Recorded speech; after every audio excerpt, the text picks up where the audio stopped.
The 2010 census count will likely make clear how the face of America is rapidly changing from a majority white population to a more ethnically diverse nation.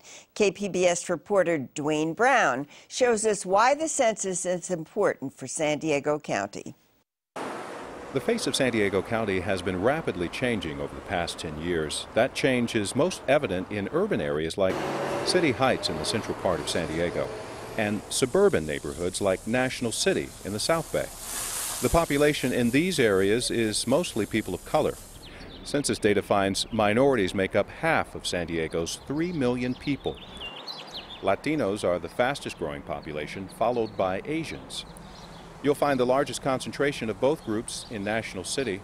It's one of San Diego's oldest neighborhoods. I like this town very much because it's small and everybody knows you and you know everybody, and it's a great city. I'm a team leader for the Census Bureau.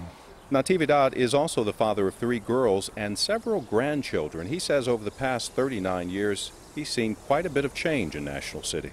Some of the kids who I coached when they were 7, 8 years old, now they have children themselves, and now I'm coaching their children. Although the area has a significant drug and gang problem, he says security isn't a concern. They still live here, doors are open, leave the keys in the car, nothing gets stolen. He uses that same community approach to help the Census Bureau, working with churches and community organizations to get people in hard-to-reach areas counted. Because they have direct access to those people who were undercounted, those people who wonder why we were there, those people who wonder why you ask me these questions. That it's important that everyone be counted. Ralph Marchuka also works for the Census Bureau. The census does not ask, are you a citizen? So if there are people that are undocumented, we're looking at the count because the count impacts a local area. So the more people that we can correctly identify and count, the better we'll be able to serve them in the future. Here's how it works. For every person counted in the 2000 census, San Diego County receives $3 billion a year in federal grant money. That's about $12,000 per person. Most of the money goes to support public health care, schools, employment training, as well as transportation and housing. The information that's used for each of the decennial censuses impacts the next 10 years for assigning or changing legislative districts. Federal financing to the tune of $400 billion plus a year.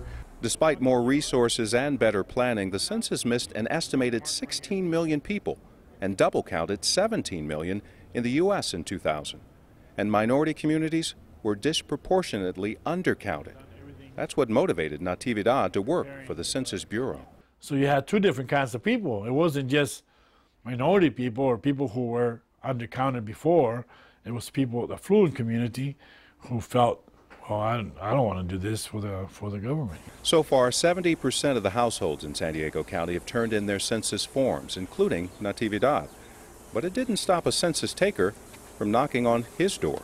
And it happens that I know the person, so as soon as they saw me, I said, you forgot to send your... and not only that, but if you send it at a certain date after they ask you to, you could still be called on. Census workers will continue collecting information until July. The Bureau releases the first state counts in December, and the final numbers are expected early next year.